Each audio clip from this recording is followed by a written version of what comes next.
இந்த 2ஆம் நாள் தவக்காலத்தின் 2ஆம் நாள் சிந்தனைக்கு வந்திருக்கிற பங்கு பெற்றிருக்கிற உங்கள் ஒவ்வொருவரையும் கர்த்தர் ஆசீர்வதிப்பாரா. அல்லேலூயா. பெரிய பாக்கியம் அந்த காலை நேரத்தில் கர்த்தரை தேடுவது, அதிகாலையில் தெய்வ சமூகம் வருவது. எல்லாரும் வர முடியாது, ஆண்டவர் உங்களை தெரிந்து கொண்டிருக்கிறார். அல்லேலூயா. அவருடைய சமூகத்து வருகிற நீங்கள் ஒரு நாளும் வெட்கப்படுவது கிடையாது. அல்லேலூயா.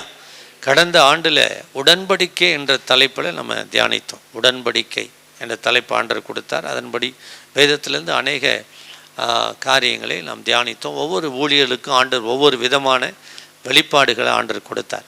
இந்த ஆண்டு ஆண்டவர் நமக்கு கொடுத்திருக்கிற தலைப்பு என்னென்னா பலி என்ற தலைப்பில் இந்த வருஷம் நம்ம தியானிக்க இருக்கிறோம். அல்லேலூயா. என்ன தலைப்பு? பலி. பலின்னா என்ன அப்படின்னு நம்ம நினைக்கலாம். என்ன பலி? வேதத்தில் அநேக பலிகளை குறித்து சொல்லி இருக்கிறது. லேவியராகம புத்தகத்தை நீங்கள் படித்தீங்கன்னா அங்கே நிறைய பலிகள் குறித்து வேதம் சொல்லுகிறது. அதாவது சர்வாங்க தகன பலி, ஸ்வீட் ஆஃபரிங் என்று சொல்லக்கூடிய இப்போ பாடனமே, அதுபோல் குற்ற நிவாரண பலி, போஜன பலி, சமாதான பலி, இதெல்லாம் பாவ நிவாரண பலி, இப்படிலாம் பலியை குறித்து வேதம் நமக்கு நிறைய காரியங்களை எழுதி வைத்திருக்கிற, வேதத்தில் எழுதி வைத்திருக்கிறார். இன்றைக்கும் கூட அந்த ஒவ்வொரு பலியாக நம்ம தியானிக்கலாம். இந்த வேதத்தில் சொல்லப்பட்டிருக்கிற இந்த பலி எதுக்காக ஆண்டவர் ஏற்படுத்தினார், என்ன நோக்கத்துக்காக இந்த பலி செய்யப்பட்டது அப்படின்றத நம்ம ஒவ்வொரு நாளும் தியானிப்போம். ஒவ்வொருத்தருக்கும் ஆண்டவர் வெவ்வேறு விதமான வெளிப்பாடுகளை ஆண்டவர் கொடுக்கலாம். வேதத்தில் ஒரு வசனத்தை நம்ம படிக்கலாம். வேதத்தில் முதல்ல பலி செலுத்தினது யார்? ஆபிரகாமா?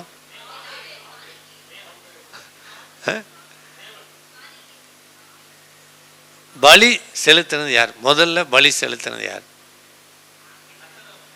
கர்த்தர் பலி செலுத்தினார?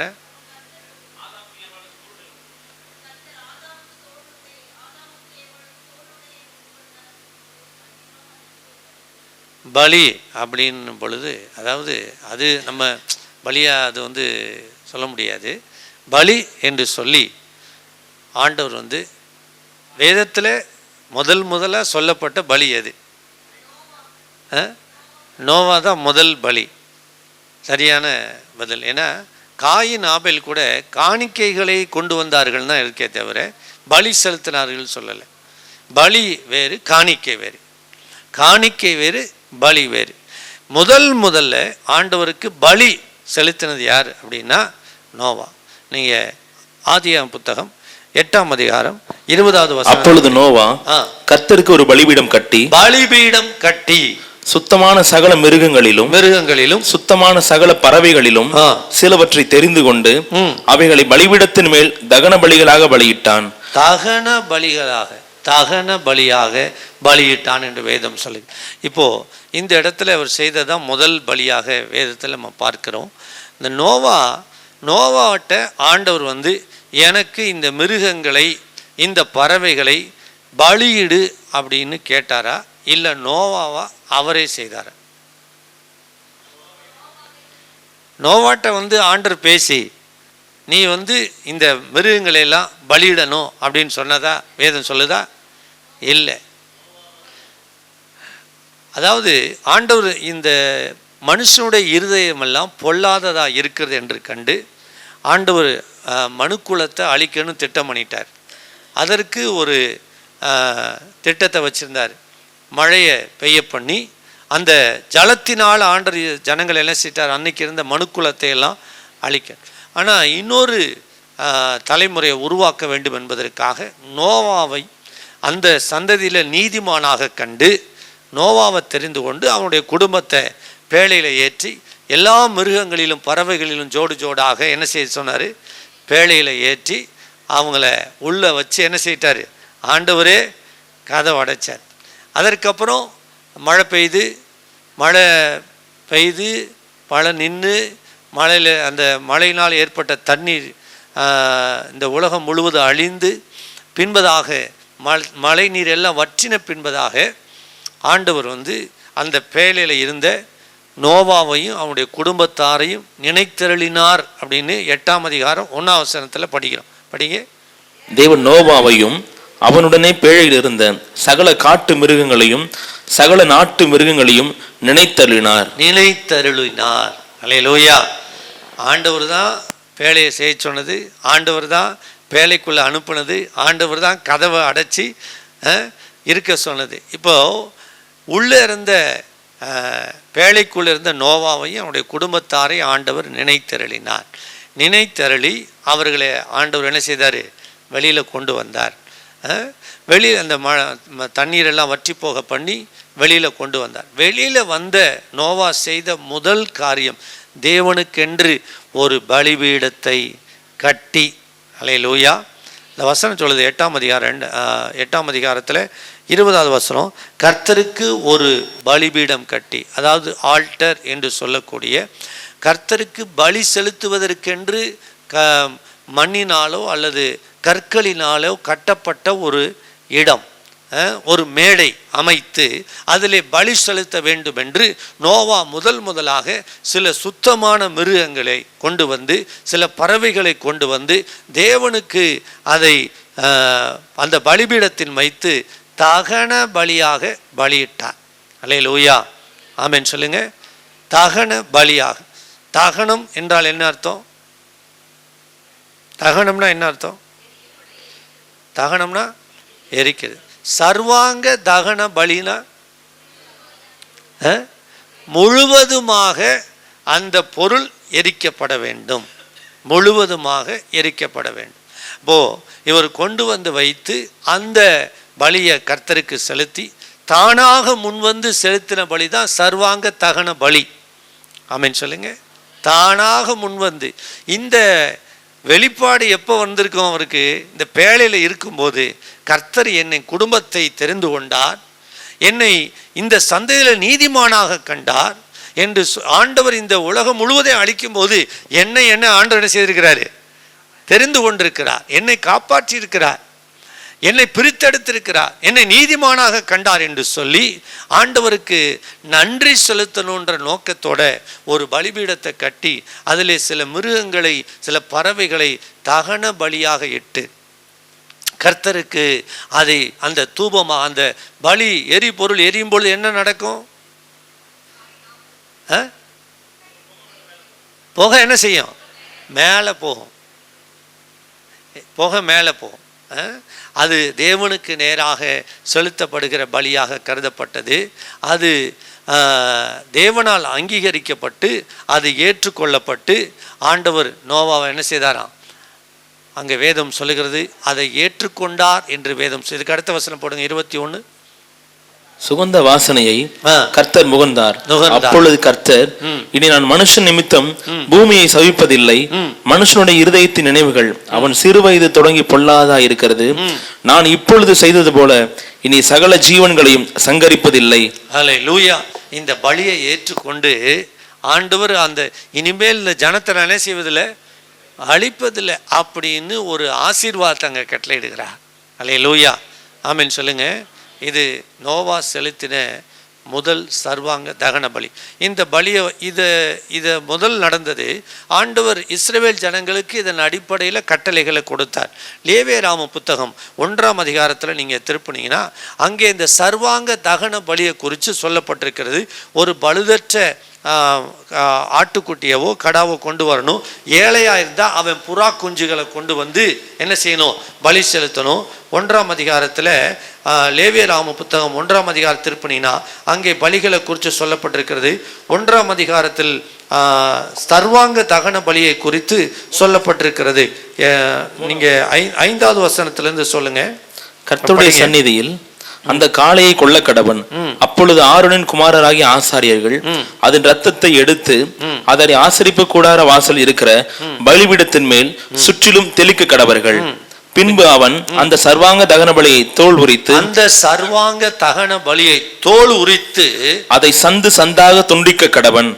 அப்பொழுது ஆசாரியனாகிய ஆரோனின் குமாரர் பலிபீடத்தின் மேல் அக்கினியை போட்டு அக்கினியின் மேல் கட்டைகளை அடுக்கி அவன் குமாரராகிய ஆசாரியர்கள் துண்டங்களையும் தலையையும் கொழுப்பையும் பலிபீடத்தில் உள்ள அக்கினியில் இருக்கிற கட்டைகளின் மேல் அடுக்கி வைக்க கடவர்கள். அதன் குடல்களையும் இப்படிதான் பலி செலுத்தணும்னு சொல்லி ஆண்டவர் லேவியராகமம் 1ஆம் அதிகாரத்தில் சர்வாங்க தகன பலியை குறித்து அங்கே சொல்லியிருக்கிறாரு. அந்த பலியான அந்த எரி பொருள், அந்த ஆட்டுக்கடா எப்படி இருக்கணும்னா பழுதற்றதாக இருக்க வேண்டும். பழுதற்றதாக இருக்க. நீங்கள் 1ஆம் அதிகாரம் 3ஆம் வசனம் படிங்க. அவன் செலுத்துவது மாட்டு மந்தையில் இருந்து எடுக்கப்பட்ட சர்வாங்க தகன பலியானால் அவன் பழுதற்ற ஒரு காளையை செலுத்துவானாக. கர்த்தருடைய சந்நிதியில் தான் அங்கீகரிக்கப்படும்படி அவன் அதை ஆசரிப்பு கூடார வாசலில் கொண்டு வந்து அது தன் பாவ நிவர்த்திக்கென்று அங்கீகரிக்கும்படி தன் கையை அதன் தலையின் மேல் வைத்து. பாருங்க, தகன அதாவது சர்வாங்க தகன பலி என்பது தாமாக முன்வந்து செலுத்துவது. ஒன்று, நம்முடைய பாவத்தை அறிக்கை செய்து இந்த பாவ மன்னிப்பு பெற்றுக்கொள்ள வேண்டும் என்பதற்காக கடவுளுக்கு செலுத்துகிற ஒரு பாவ நிவாரண பலி தான் இந்த சர்வாங்க தகன பலி. பாவத்தை போக்கும். இதனுடைய நோக்கம் என்னன்னா, பாவம் என்ன செய்யப்படணும், மன்னிக்கப்பட வேண்டும் என்பதற்காக அந்த அந்த ஆட்டுக்கடாவை பழுதற்றதாக செலக்ட் பண்ணி அதை சந்து சந்தாக துண்டித்து பலிபீடத்தில் மேலே வைத்து அதை என்ன செய்யணும், எரிக்கப்பட வேண்டும். இது சர்வாங்க தகன பலி என்று வேதம் சொல்லுகிறது, பழைய ஏற்பாட்டில் கட்டளையாக. இதிலிருந்து இது பழைய ஏற்பாட்டில் சொல்லப்பட்டிருக்கிற காரியம். அன்பு தெய்வ பிள்ளைகளே, நோவா எதற்காக இந்த காரியத்தை செய்தார் என்று சொன்னால், முதலாவது தானாக முன்வந்து ஆண்டவருக்கு தன்னை அர்ப்பணித்தார். ஆமென் சொல்லுங்க. தானாக முன்வந்து தன்னை அர்ப்பணித்து ஆண்டவருக்கு இந்த பலியை செலுத்தினார். ஆமென் சொல்லுங்களேன். ஆண்டவர் இயேசு கிறிஸ்துவும் ஜனங்களுடைய பாவத்தை நீக்கும்படியாக இந்த மனுக்குலத்தின் பாவம் நிவர்த்தி பண்ணும்படியாக தம்மையே மீட்கும் பொருளாக அந்த பலிபீடத்தில் எப்படி ஒரு ஆட்டுக்குட்டி தோல் உரிக்கப்பட்டு சந்து சந்தாக வெட்டப்பட்டு அது எரிக்கப்பட்டு தேவனுக்கு சுகந்த வாசனையாக அனுப்பப்பட்டதோ, அது அந்த பலியை தன்னுடைய சரீரத்தில் ஏற்றுக்கொள்வதற்காக தானாக முன்வந்து இந்த உலகத்திலே மனிதனாக பிறந்தார். இதை நீங்கள் எபிரேயர் புத்தகம் 10ஆம் அதிகாரத்தில் படிக்கலாம். எபிரேயர் புத்தகம் 10ஆம் அதிகாரம். எப்படி நோவா தானாக முன்வந்து ஆண்டவர் சொல்லாமலேயே இந்த சர்வாங்க தகன பலியை செய்தாரோ, அதை போல இந்த ஆண்டவர் இயேசு கிறிஸ்து நம்முடைய பாவங்களை மன்னிப்பதற்காக, நம்முடைய பாவங்களை எல்லாம் அவர் மீது ஏற்றுக்கொள்வதற்காக தகன பலியாக தன்னுடைய சரீரத்தை ஒப்பு கொடுக்கும் வண்ணமாக இந்த உலகத்திலே மனிதனாக இறங்கி வந்தார். தாமாக முன்வந்து. எபிரேயருக்கு எழுதின நிருபம் 10ஆம் அதிகாரத்தில் 5 முதல் 10 வசனங்கள் நீங்கள் படிச்சீங்கன்னா அங்கே இந்த காரியம் சொல்லப்பட்டிருக்கிறது. பாருங்க,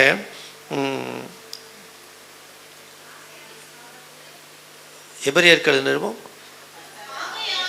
ஆகையால் அவர் உலகத்தில் பிரவேசிக்கும் போது பலியையும் காணிக்கையும் நீர் விரும்பவில்லை, ஒரு சரீரத்தை எனக்கு ஆயத்தம் பண்ணினீர். சர்வாங்க தகன பலிகளும் பாவ நிவாரண பலிகளும் உமக்கு பிரியமானது அல்ல என்றீர். அப்பொழுது நான், தேவனே, உம்முடைய சித்தத்தின்படி செய்ய இதோ வருகிறேன், புஸ்தக சுருளில் என்னை குறித்து எழுதியிருக்கிறது என்று சொன்னேன் என்றார். பாத்தீங்களா? 9ஆம் வசனம். தேவனே, உம்முடைய சித்தத்தின்படி செய்ய இதோ வருகிறேன் என்று சொன்னார். இரண்டாவதை நிலைநிறுத்துவதற்கு முதலாவதை நீக்கி போடுகிறார். 10. இயேசு கிறிஸ்துவினுடைய சரீரம் ஒரே தரம் பலியிடப்பட்டதினாலே அந்த சித்தத்தின்படி நாம் பரிசுத்தமாக்கப்பட்டிருக்கிறோம். அல்லேலூயா. அவர் நமக்காக பலியிட்டு எப்படி பலியிடப்பட்டார்னா, அவர் சர்வாங்க தகன பலியா தானாக முன்வந்து படைக்கிற பலிதான் என்ன பலி? சர்வாங்க தகனம். அதைத்தான் நோவா செய்தார். நோவா செய்த காரியம் என்னன்னா, தானாக முன்வந்து ஆண்டவருக்கு நன்றி செலுத்தி ஆண்டவரிடத்திலே தன்னை அர்ப்பணித்தார். அதுபோல ஆண்டவர் இயேசுவும் இந்த உலகத்திலே நம்முடைய பாவங்களை நீக்கும் பொருளாக தன்னுடைய சரீரத்தை இந்த எப்படி சந்து சந்தாக துண்டிக்கப்படுகிறதோ மிருகங்கள், அதுபோல ஆண்டவர் இயேசு கிறிஸ்துவும் சர்வாங்க தகன பலியாக தன்னுடைய சரீரத்தை உடலை ஒப்பு கொடுத்தார். அவருடைய சரீரம் பாளையத்திற்கு புறம்பே முழுவதுமாக என்ன செய்யப்பட்டது? அடிக்கப்பட்டது. ஆண்டவர் இயேசு கிறிஸ்துனுடைய தோல் முழுவதும் என்ன செய்யப்பட்டது? பிய்க்கப்பட்டது. இயேசு கிறிஸ்துனுடைய தோல் முழுவதும் உரிக்கப்பட்டது. என்னுடைய முதுகில் மேல உழுதார்கள் என்று எழுதப்பட்டிருக்கிற வார்த்தையின்படி பாருங்க, சவுக்கால எத்தனை அடி அவருடைய சரீரத்தின் மேலே பட்டிருக்கிறோம். ஒவ்வொரு அடியும் அப்படியே சதை என்ன செய்யிட்டு தெரியுமா, பிச்சுக்கிட்டு வரும். அப்படியே தோல் உரித்து, அங்கே சொல்லப்பட்டிருக்கிற தோல் உரிக்கப்பட்டது போல் ஆண்டவர் இயேசு கிறிஸ்துடைய சரீரத்திலிருந்து தோல் உரிக்கப்பட்டது. அந்த அடியினால், வாரினால் அடிக்கப்பட்ட அடியினால் அவருடைய தோல் உரிக்கப்பட்டது. சந்து சந்தாக ஒவ்வொரு அங்கமும், அதாவது சர்வாங்கம் அப்படின்னா முழுவதும், அதாவது சர்வ அங்கங்களும் ஆண்டவர் இயேசு கிறிஸ்துடைய சரீரத்திலே காயங்கள் ஏற்படுத்தி துண்டிக்கப்பட்டது. சர்வ அங்கங்களும். ஏன் தெரியுமா? நீங்களும் நானும் பாவம் இல்லாமல் பரிசுத்தமாக்கப்பட வேண்டும் என்பதற்காக அவர் நம்முடைய பாவங்களை ஏற்றுக்கொண்டு, நம்முடைய பாவங்களுக்காக அவர் சந்து சந்தாக துண்டிக்கப்பட்டார், அடிக்கப்பட்டார், பிக்கப்பட்டார். அல்லேலூயா. எப்படின்னா தானாக முன்வந்து, ஆமென் சொல்லுங்க, தானாக முன்வந்து அர்ப்பணிக்கிற அர்ப்பணிப்பு. நோவா இப்படி தானாக முன்வந்து செய்தார். அதே போல ஆண்டவர் இயேசு தானாக முன்வந்து சர்வாங்க தகன பலியாக தன்னுடைய சரீரத்தை தன்னுடைய சரீரத்தை சுடுவதற்கு ஒப்பு கொடுத்தார். அல்லேலூயா, ஆமென் சொல்லுங்களேன். இப்போ இதிலிருந்து நம்ம கற்றுக்கொள்கிற பாடம் என்னன்னா, இன்னைக்கு சர்வாங்க தகன பலியாக தானாக முன்வந்து உங்களை தேவனுடைய சித்தத்தின்படி செய்வதற்கு ஒரு ஆள் சொல்லணும்னு அவசியம் இல்லை. நமக்காக இயேசு பலியிடப்பட்டிருக்கிறாரே, அதே போல் நானும் அவருடைய சித்தத்தை செய்ய வேண்டும் என்று நீங்களாக முன்வந்து அர்ப்பணிக்க வேண்டும். அல்லேலூயா. நீங்களாக முன்வந்து, தானாக முன்வந்து எப்படி அந்த பலியை செலுத்தலாம், அதுபோல் நீங்களாக முன்வந்து கர்த்தரை ஆராதிக்கணும். ஆமென் சொல்லுங்க. ஒரு ஆள் உங்களை ஆராதனை செய்யுங்க, கர்த்தரை தேடுங்கன்னு சொல்லக்கூடாது. இப்போ தானாக முன்வந்து அர்ப்பணிக்கிறது, தானாக முன்வந்து ஆராதிக்கிறது, தானாக முன்வந்து ஊழியம் செய்வது. ஆண்டவர் இயேசு இந்த உலகத்தில் நமக்கு ஊழியம் செய்யும்படியாக, மீட்கும் பொருளாக இந்த உலகத்தில் வந்தார். அல்லேலூயா. தானாக முன்வந்து எதையும் செய்யணும், தானாக முன்வந்து அர்ப்பணித்து ஊழியம் செய்யணும், தானாக முன்வந்து கர்த்தரை ஆராதிக்கணும். அல்லேலூயா, ஆமென் சொல்லுங்க. அதைத்தான் ஆண்டவர் ஏற்றுக்கொண்டு நுகர்ந்து என்ன செய்தாராம்? அல்லேலூயா, ஆமென் சொல்லுங்க. அதை அங்கீகரித்தார். நீங்களா முன்வந்து அர்ப்பணித்து ஆராதிக்கணும். ஒருத்தர் உங்களை ஆராதிக்கணும், முழுவதுமாக உங்களை அர்ப்பணித்து ஆராதிக்கிறது தான் தேவன் ஏற்றுக்கொள். அந்த பலியை தான் தேவன் விரும்புகிறார். ஆமென் சொல்லுங்க. ஆமாம், ஆண்டவர் இயேசு தாமாக முன்வந்து அவருடைய சித்தத்தின்படி செய்தார். அன்பு தெய்வ பிள்ளைகளே, இந்த இயேசு கிறிஸ்துவும் எபேசியருக்கு நிருபம் 5ஆம் அதிகாரம் 2ஆம் வசனம் படிங்க. கிறிஸ்து நமக்காக தம்மை தேவனுக்கு சுகந்த வாசனையான காணிக்கையாக பலியாகவும் ஒப்பு கொடுத்து நம்மில் அன்பு கூர்ந்தது போல நீங்களும் அன்பிலே நடந்து கொள்ளுங்கள். நம்மேல இந்த வசனம் சொல்லுகிறது பாருங்க, சுகந்த வாசனையான காணிக்கையாகவும் பலியாகவும் ஒப்பு கொடுத்து நம்மில் அன்பு கூர்ந்தது. எப்படி அன்பு கூர்ந்தாராம்? அன்பு கூர்ந்ததுக்கு அவர் என்ன செய்தாராம்? இந்த வசனம் சொல்லுகிறது சுகந்த வாசனையா, சர்வாங்க தகன பலியாக. இந்த சுகந்த வாசனைக்கின்ற வார்த்தைக்கு உள்ள அடங்கிறதுக்கு என்ன தெரியுமா? சர்வாங்க தகன பலியாக தன்னை ஒப்பு கொடுத்து நம்மிடத்தில் அன்பு கூர்ந்ததை வெளிப்படுத்தும் வண்ணமாக தன்னுடைய சரீரத்தை பிக்கும்படி ஒப்பு கொடுத்தார். அதை ஏற்றுக்கொண்டு சுகந்த வாசனையான காணிக்கையாக பிதாவுக்கு தன்னை அர்ப்பணித்து பலியாக ஒப்பு கொடுத்து நம்மிடத்தில் அன்பு கூர்ந்ததை வெளிப்படுத்தினார். அதான் யோவான் 3:14. என்னது? தேவன் தம்முடைய ஒரே பேரான குமாரனை விசுவாசிக்கிறவன் எவனோ அவன் கெட்டு போகாமல் நித்திய ஜீவனை அடையும்படிக்கு அவரை தந்தருளி இவ்வளவா. பாருங்க அன்பு தெய்வ பிள்ளைகளே, அந்த அன்புல தான் எல்லாம் அடங்கியிருக்கு. அதனால நீங்கள் நானும் செய்ய வேண்டியது காரியம் என்ன தெரியுமா? அவர் நம்மிடத்தில் அன்பு கூர்ந்து தானாக முன்வந்து தன்னுடைய சரீரத்தை சுகந்த வாசனையா சர்வாங்க தகன பலியாக சர்வ அங்கங்களும் துண்டிக்கப்படும்படியாக ஒப்பு கொடுத்தது போல நீங்களும் நானும் அன்பிலே நடந்து கொள்ள வேண்டும் என்று தேவன் விரும்புகிறார். ஆமென் சொல்லுங்க. அதனால பலி, சர்வாங்க தகன பலியினுடைய நோக்கம் என்னன்னா, தாமாக முன்வந்து அர்ப்பணித்தல், தாமாக முன்வந்து ஆராதித்தல், தாமாக முன் வந்து அன்பு கூறுதல். அல்லேலூயா, ஆமென். அர்ப்பணிப்பு, முழுவதுமாக அர்ப்பணித்து ஆராதிக்கிறது, பிற இடத்துல அன்பு கூறுவது. இதுதான் சர்வாங்க தகன பலியினுடைய முக்கியமான நோக்கம். அதை கிறிஸ்து தன்னுடைய சரீரத்தில் வெளிப்படுத்தி நமக்கு மாதிரியாக வைத்து போயிருக்கிறார். நீங்களும் நானும் அந்த மாதிரியை இந்த உலகத்தில் வாழ்ந்து காண்பிக்க அழைக்கப்பட்டவர்கள். ஆமென் சொல்லுங்க. அல்லேலூயா, ஆமென்.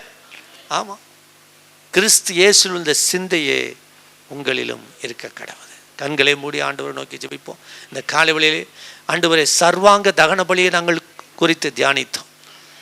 நீர் இந்த உலகத்திலே எங்களுக்காக ஆண்டவரே சிலுவையிலே அடிக்கப்படும்படி உம்முடைய சர்வ அங்கங்களும் பிய்க்கப்படும்படியாக பிதாவாகிய தேவனுக்கு சுகந்த வாசனையான காணிக்கையாக ஒப்பு கொடுக்கும்படி எங்களிடத்தில் காண்பித்த அன்பை வெளிப்படுத்தும்படி இந்த உலகத்தில் இறங்கி வந்தீர், தாமாக முன் வந்தீர். ஆண்டவரே, அந்த அர்ப்பணிப்பு நாங்கள் முழுவதுமாய் ஆண்டவரே உம்மை போல ஆண்டவரை அர்ப்பணிக்க, முழுவதுமாய் அர்ப்பணிக்க, அரை குறையா அல்ல, முழுவதுமாய் நம்முடைய சிலுவையை நோக்கி பார்க்கிற நாங்கள் முழுவதுமாய் அர்ப்பணித்து ஆண்டவரே வாழ உதவி செய்யுங்க. அழைப்பில் உறுதியா இருக்க உதவி செய்யுங்க. ஆண்டவரே, உம்முடைய சித்தத்தை நிறைவேற்ற உதவி செய்யுங்க. உம்முடைய சித்தத்தின்படி செய்ய ஆண்டவரே எங்களை முழுவதுமாய் அர்ப்பணிக்கிறோம். உம்முடைய சித்தத்தை முழுவதுமாய் நிறைவேற்ற ஒப்பு கொடுக்கிறோம். நீர் அன்பிலே நடந்து கொண்டது போல நாங்களும் அன்பிலே நடந்து கொள்ள எங்களுக்கு உதவி செய்யும் பரிசுத்த ஆவியானவர் உம்முடைய அன்பின் ஆவியினால் எங்களை நிரப்புவீராக. இந்த காலை வேளையில் அப்படி செய்வதற்காக நன்றி. வந்திருக்கிற ஒவ்வொருவரையும் உம்முடைய நன்மையினால் நிரப்பும். எப்படி இனி ஜனங்களை சபிப்பதில்லை என்று சொல்லி ஆசீர்வதித்தீரோ அந்த நோவாவை, அதுபோல இந்த காலை வேளையில் வந்திருக்கிற ஒவ்வொருடைய பலியையும் ஆராதனையும் ஏற்றுக்கொண்டு கர்த்தர் ஆசீர்வதிப்பீராக, அற்புதங்களை செய்வீராக. சாபத்தை நீ சிலுவையில் ஆண்டவரை முறித்து போட்டது போல இவள் மேல் இந்த சாபம் இன்றைக்கு முறிந்து விழட்டும். அற்புதங்கள் நடக்கட்டும். இயேசுவின் நாமத்தில் ஜெபிக்கிறோம் நல்ல பிதாவே.